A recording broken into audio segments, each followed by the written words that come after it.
Hello, in this tutorial, I'll show you how to change Otter AI name. To change your profile name on Otter AI, follow these steps. The first thing you need to do is to visit the Otter AI website. So open your browser and go to https otter.ai. Then use your credentials, either mail and password or any of the account options to log into your account. So once you log into your account successfully, it's going to take you to this home page where I have a couple of features that you can explore. Now click on your profile name. In the top left corner of the home page, click on your profile name to open a drop-down menu. This drop-down menu includes upgrade plan, account settings, refer and end, help center, contact support, and logout. So from these options, select account settings, and that's going to take you into the account settings window.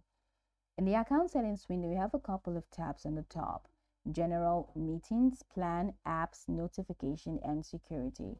Ensure you're in the General tab. Now, on the General tab, you're going to find a couple of segments. You have Profile, you have Language, you have Manage Vocabulary, you have Refer and Earn, you have Tutorials, you have Help Center, you have Delete Account. Now, head over to the Profile section, which is the first, and you'll see the Edit hyperlink right next to it. Click on edit icon next to your profile name and you'll be provided with a couple of segments like a form. You have full name, you have email, you have password, you have department, and you have role. Now head over to full name and click on it.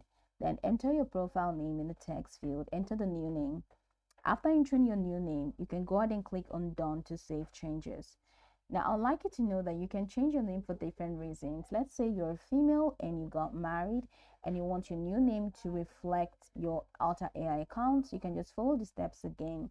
So go ahead and click on profile name. Once you click on profile name, select account settings and take it to this account settings window. Select general, and from any of these categories, click on profile and click on the edit button right next to profile and follow the prompt to edit your name. So now go over this tutorial from the top to the bottom to get acquainted with the steps, and once you're done, you'll be good to go. I hope this tutorial marvelously helped you search.